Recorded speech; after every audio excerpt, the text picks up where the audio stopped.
Gaya ng iniisip niya, ang teknik na ito ay tunay na 7-star Phantom Blade. 7-star Severance. Nakatayo roon si Qian habang pinagmamasdan ng hindi mabilang na bumabagsak na talim ng walang kurap. Ninisihan siya ng kanyang kalaban. Ito ang pinakamataas na antas ng sword projection. Tingnan natin kung paano mo haharangean ang teknik na ito. Bagamat sumigaw siya ng may pagtatagumpay, nanatiling kalmado si Qian. Sinalubong niya ang dulo ng espada ng direkta gamit ang kanyang kamao. Ha! Sa sandaling magbanggaan sila, sumigaw ang assassin at agad na tumalsik pabalik. Bumagsak siya sa lupa, gulat at hindi makapaniwala. Bakit palakas siya ng palakas? Medyo magaling ka, pero sa pagkakataong ito, hindi ka na magiging maswerte. Ang babae sa panig na ito ay nag-iisip din sa kanyang sarili. Ganoon ba kalakas ang batang iyan? Ang assassin sa panig na ito ay muling kumuha ng kanyang posisyon, mahigpit na hinawakan ang kanyang espada, at itinaas ito. Isang babae mula sa Manor ang nagsalita. 7 Armies Asher Wolf Star. Teknik iyon ni Becky Tok. Ang elder ng Huishan sect ay hamati sa katawan ng isang tao sa dalawa sa isang hiwa lang. Noong sandaling iyon, isang boses ang dumating sa kanyang pandinig. Bata, sa sandaling magbanggaan ang dalawang iyon ng harapan, umalis na tayo rito. Ano sa tingin mo? Tutal, ang lalaking iyon ay humakbang para lumaban upang protektahan tayo. Nagbuntong hininga ang babae. Sawang-sawa na ako na kambal tayo. Ipinaalala sa kanya ng binata. Itigil mo ang kahibangang iyan. Ang natitirang mga assassin ay nagtatago at nanunood. Naghihintay na paslangin tayo. Bukod doon, kahit nasugatan sila, kung magtutulungan ang tatlong assassin na iyon, tayong dalawa, kahit kasama si Uncle Chanan, ay hindi mananalo, tanong ng babae. Kung gayon, paano ang aking katulong? Sumagot ang binata ng walang emosyon. Ano ang mahalaga sa dalawang katulong na iyon? Kailangan muna nating mabuhay. Lihim na nagmura ang babae. Lintik, napakahirap makaalis sa sitwasyong ito. Ang lalaking iyon ay hindi pa natatalo, pero mahirap din para sa kanya ang manalo. Dito, nakikipaglaban pa rin si Qianon sa kanyang kalaban. Umiwas siya sandali, pagkatapos ay iwinasiwas ang kanyang kamao para direktang bumangga sa talim ng kalaban, at isang malakas na puwersa ang kumalat sa lahat ng direksyon. Natitisad na umatras ang assassin sa hindi paniniwala. Ano ba talaga ang martial art na ito? Sagot niya ng walang pakialam. Ito ang Continuous 6 Phantom Technique gaya ng nasa harap niya. Hinubad niya ang kanyang maskara sa galit at nagtanong, itinatanong ko kung bakit ka lumalakas sa bawat oras na gumagamit ako ng isa pang teknik. Sumugod pa sulong si Qian. Masyado kang maraming itinatanong sa iyong kalaban. Kung sasagutin ko ba, ibibigay mo sa akin ang ulo mo. Ulo, muli siyang sumabog sa tunay na chi at itinaas ang kanyang espada. Dahil sa pagsasabi mo ng ganyang kahibangan, mukhang oras na para maputol ang ulo mo. Tingnan natin kung gaano ka pa kalakas. Naabot na niya ito. Kailangan kong durugan ang ulo mo para marealize mo kung gaano ka kamali.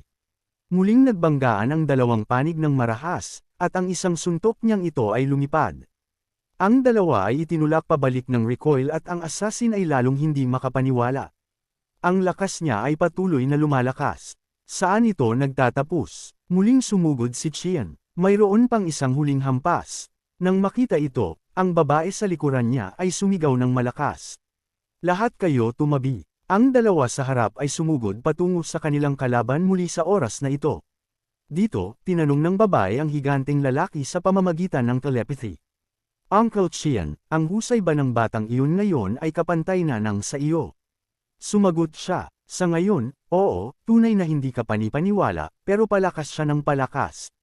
Sa sitwasyong ito, malaki ang posibilidad na parehong panig ay malubhang masugatan. Nag-alala siya nang marinig iyon. Hindi yan maganda. Kung hindi natin siya tutulungan, mahihirapan din tayong mabuhay, kumpirma niya. Pero sigurado akong hindi mo iniisip na gumamit ng nakatagong sandata, binibini. Hindi mo dapat gawin iyon, sagot niya ng matatag. Ang mabuhay ang pinakamahalagang bagay ngayon. Uncle, pakiusap maghintay pa ng kaunti. Hindi pa ito ang oras. Dito, sabay-sabay na inaatake ng grupo si Qianon. Kumunot ang kanyang noo at nag-isip, apat sa kanila ang nagtutulungan. Masyado nang huli para umiwas. Napakadelikado na nito talaga. Sa pag-iisip nito, pinakawalan niya ang kanyang tunay na chi at isinagawa ang 7-step life-forming chi, Continuous 6 Phantom Technique. Isang nakakatakot na tunay na chi ang sumabog mula sa kanyang katawan at ang buong manor ay biglang nagliwanag dahil dito, na sinundan ng isang nakakasilaw na maliwanag at malakas na pagsabog. Nakatayo si Qian sa harap ng grupo habang pinuprotektahan sila. Ang mga assassin sa panig na ito ay lahat tumalsik at wala sa apat ang naging exception. Ang lupa ay punit-punit na. Lumapit ang babae at nagtanong, "Pang-apat na kapatid, ayos ka lang ba?" Iwinasiwas niya ang kanyang kamay para paalisin ito, pagkatapos ay umabot at humugot ng isang nakatagong sandata mula sa kanyang katawan. Nabigla ang babae, kailan pa may nakatagong sandata na dumaan dito?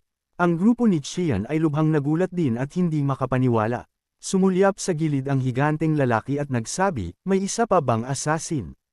Sa harap makapal pa rin ang alikabok, at maya-maya ay nalantad ang anyo ni Qian. Nakatayo pa rin siya roon, kahanga-hanga at perpekto nang walang kahit isang galos. Dumura siya ng isang dakot na dugo at nagtanong, ano ba talaga ang pagkakakilanlan ng lalaking iyon? Hindi sila pinansin ni Qian at tumalikod para maglakad palayo. Habang dumadaan siya kay Qian, nagsalita ito. Kung hahayaan mo lang silang umalis, dumura siya ng isang dakot na dugo at ipinaalala sa kanya. Umalis na tayo ngayon. Mukhang hindi lang kami ang pumunta para sa iyo. Namangha siya sa kanyang sarili.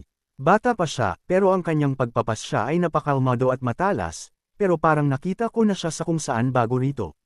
Patakbo ring lumapit si Sabong sa kanya, sinabi niya rito, "Mula ngayon, isasagawa ko na ang misyong ipinagkatiwala mo sa akin." Sabong, lumino ang isip ng higanteng lalaki sa nakita. Tama iyon, ang third-rate warrior mula sa nayo ng Ronan noon. Hindi ako bulag pero siya ba ay isang lalaking hindi alam ang karaniwang kagandahang asal. Mas pinapahalagahan niya ang isang 14 na taong gulang na batang babae kaysa sa akin. Ang binata sa panig na ito ay lihim din ng umisi. Anong tusong bastardo na itinatago ang kanyang mga kakayahan? Sa pag-iisip nito, nagsalita siya. Kung ito ay paligsahan lang ng husay, magagawa ko na ngayon.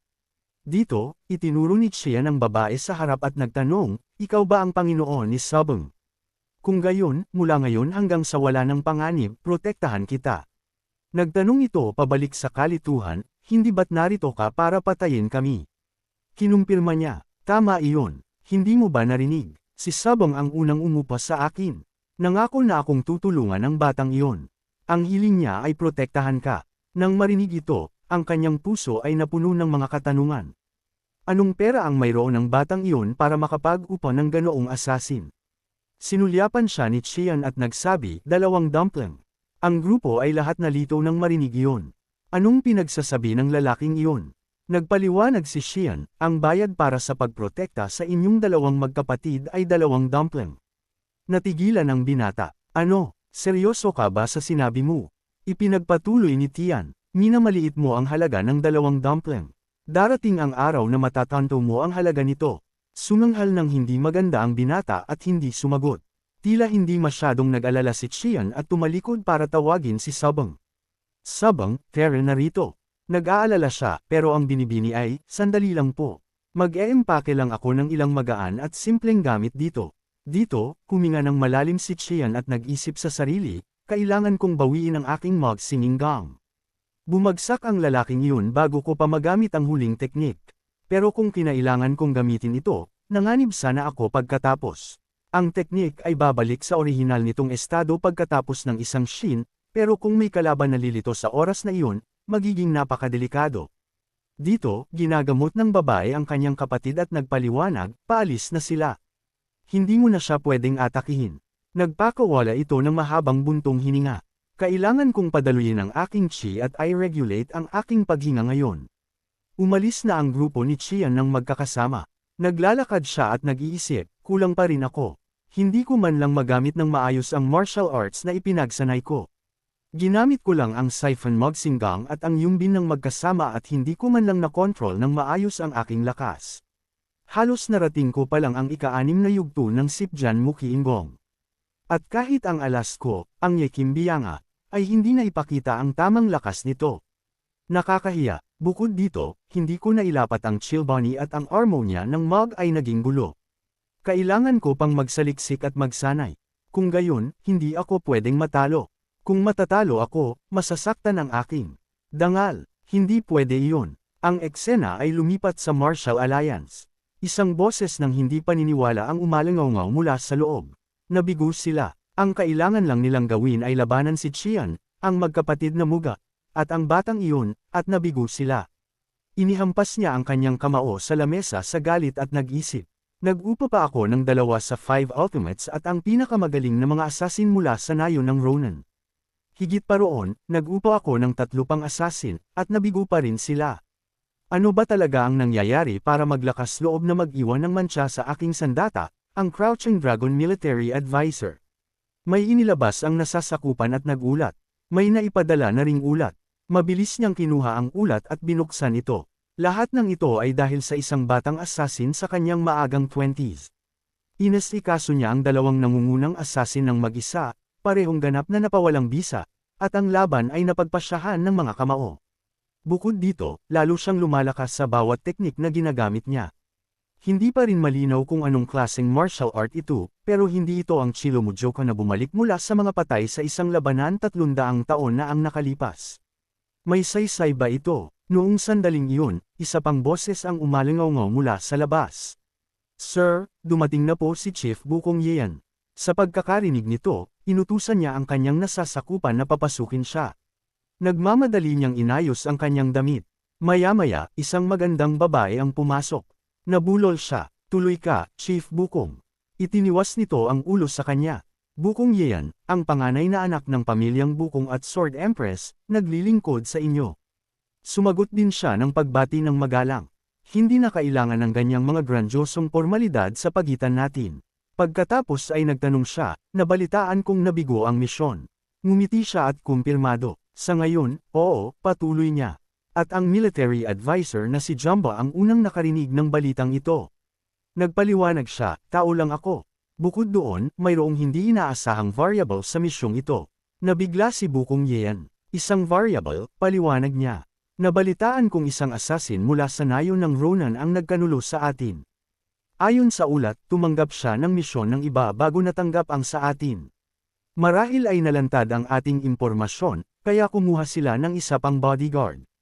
Nabalitaan kong isang katulong ng pamilyang Muga ang nag-utos sa kanya na protektahan ang kanyang Panginoon sa hinaharap. Sa madaling salita, pumunta siya para pumatay, pero sa halip ay naging taong hinilingang protektahan.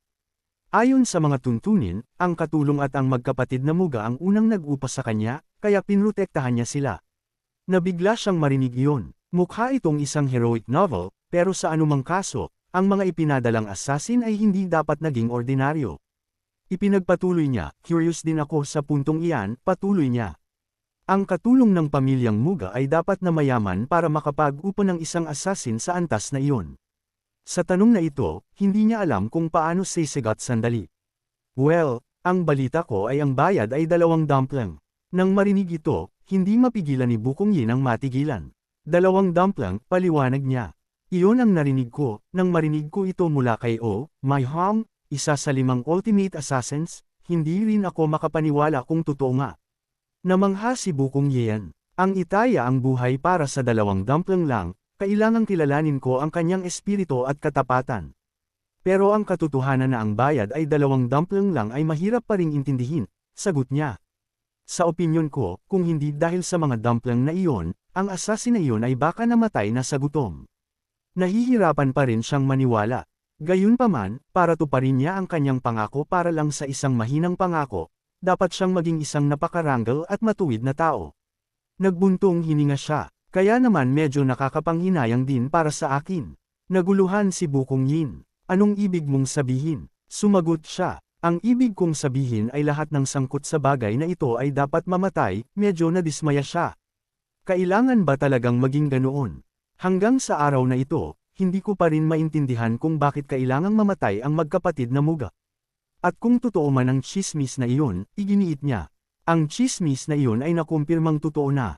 Kaya pakiusap, Chief Bukong, magpanggap ka na lang na wala kang alam. Ako na ang hahawak sa bagay na ito at ang sitwasyong ito ay masyado nang lumayo. Silang lahat ay dapat mamatay. Namangha si Bukong Yin sa kanyang sarili. Kaya totoo nga ang chismis na iyon. Wala siyang mapagpipilian kundi tanggapin ito. Naiintindihan ko. Tapusin na natin ang ating pag-uusap dito. Mauuna na ako. Lumapit siya rito. Aalis ka na ba agad? Oh, tama. Nagkataon lang na nakapaglaga ako ng pinakamainam na tsaa mula sa Taiwan. Manatili ka muna para sa isang tasa upang maalis ang antok bago ka umalis. Matatag na tumanggi si Bukong Yen. Uminom na ako ng salted tea bago pumarito. Bukod doon, marami pa akong dapat asikasuhin, kaya kailangan ko ng humayo.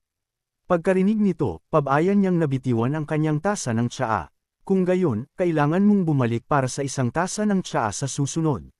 Yumuko ang babae bilang tanda ng paggalang at umalis,